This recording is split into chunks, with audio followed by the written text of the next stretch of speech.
Though, I mean, you were a little girl, but did your mother ever tell you anything about being interned at Lower? No, actually, she hadn't said much. Neither did my father. They pretty much all were very devastated. Not only they were, my father was a treaty trader, so he was not an immigrant. He was a Japanese businessman involved in trading, and so he had a special visa. So after we were released, my parents were subject to deportation. He had 3 American children, and they were going to send them away. And so we were left with his uncle in Nevada, and he went to fight the deportation orders, and some lawyers fought on his behalf, and so he was able to overturn. I don't know. Are you picking up? Do you still have sound? Okay, keep going. Ellen? Overturned the orders, and so we were able to remain in the country. Oh, okay. What was your father doing before internment? I think he was involved in trading. Yeah, he's a businessman. From Japan. Yes. And then you were sent to. Did you go to Del Mar racetrack first, or did you? Yes. After we were rounded up and we were incarcerated at the Santa Anita stables for at least 6 months, living in the stables, unwashed, filthy. Can you tell some more details? Do you remember the showers that you had there? No, I don't remember that. Probably I was bathed in a tub somehow. Yeah, but I do recall the long railroad trip to Arkansas.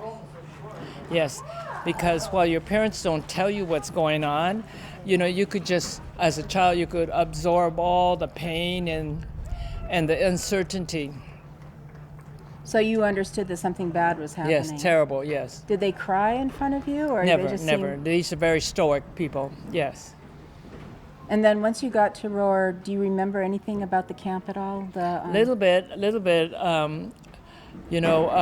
My parents had named me Takayo. It's a wonderful name. It's about high ideals. And we were lined up on the first day of school, and they decided to call me Rose. And I've given some thought to that in years later, where I believe that because somehow they castrated my psyche, it made me understand that I'm an outsider.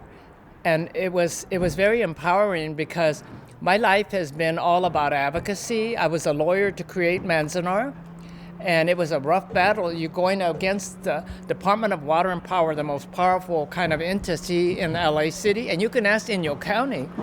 And it was a very difficult struggle. But I was in the mayor's office, but I suffered greatly.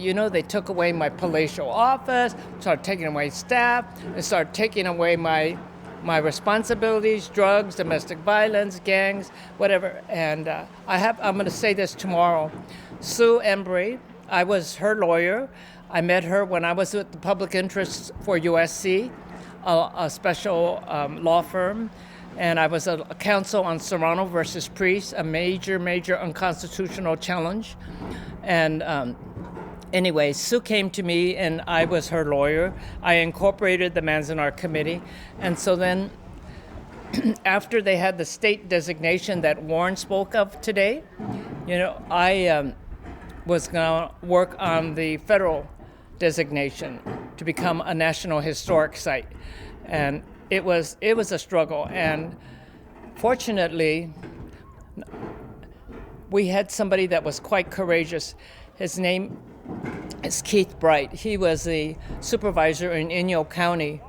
And when DWP would not let the Park Service come on the site to even look at it, then I, on behalf of the mayor, kind of intervened and opened that door. Then I set up a meeting with the Inyo County Board of Supervisors, and I met Keith. And he's this fellow. I had already heard from the Inyo County the reporter saying that when I wrote a letter saying I'd like to meet and let's discuss this at a board meeting, he stumped and he said, "There'll be no park here," And anyway, when we came to the luncheon, I said, which one is Keith? And then I said, come here. I pulled him aside and I said, what do you need here? You don't have much economic development. I said, just think. You know, if we have a park, you're going to have a lot of tourists, blah, blah, blah, blah. He said, I said, what don't you want? He said, well, I don't want any embarrassment. He's a political figure. And I said, you know what? We're going to do this in conversation. This is not going to be anything ugly like the state designation. And so I promise you that. Anyway, he said, okay, let's get to work.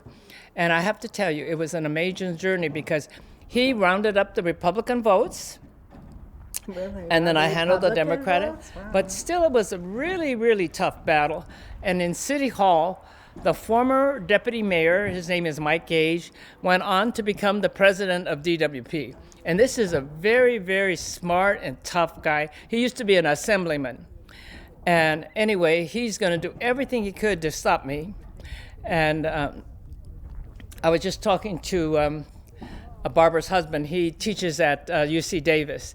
Anyway, I was on the Immigration Commission under Jimmy Carter, and I hired somebody to be my staff, and it's a guy named Bill Hing, and he teaches at Davis at the same time at the law school. So I said, tell him to connect with Cruz Reynoso, because we were both on that commission. Well, anyway, this is a little bit off, but I want to say that.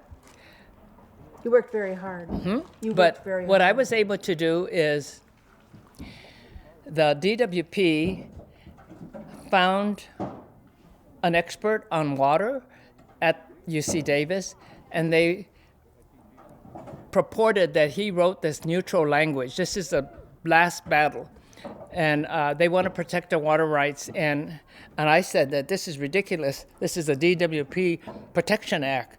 So anyway, they said, here's this neutral language developed by this expert. And anyway, I was able to track him down because my friend Bill Hing was already at Davis, and he identified him. I called him and I said, you know what?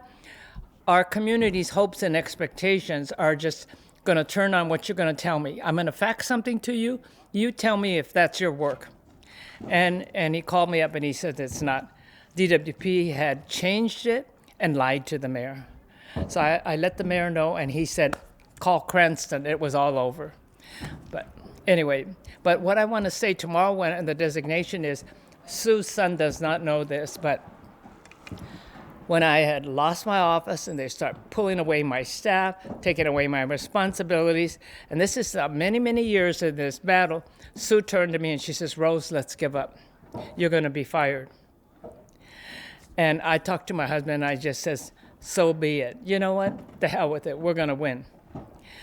And so when yesterday I'm walking in the streets, you'd think that I'm the mayor of Lone Pine, and I see Japanese. I go over and I say, hi, are you going to the pilgrimage? And he says, yes. I said, how old are you? She says, I'm 94. And she says, this is my first time, returning. And I says, oh, wonderful. And then I see another family. I said, hi, are you going to the pilgrimage? She said, yes, I've been there before, but this is my son and this is my daughter and these are my grandchildren.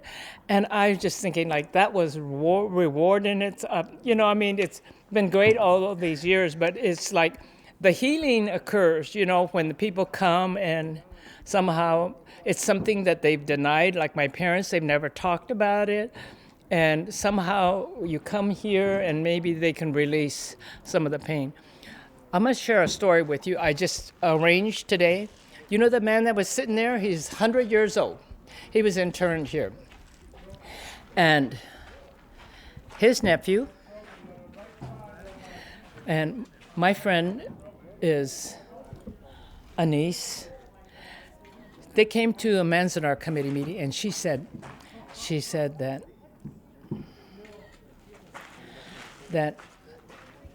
the museum has kind of muffled over this incident where her uncle was shot in the back. And so anyway, I wanted the staff. So do you see I brought the superintendent and I brought the head of interpretation to meet this 100-year-old man and the niece. And the niece told a story about something she told me.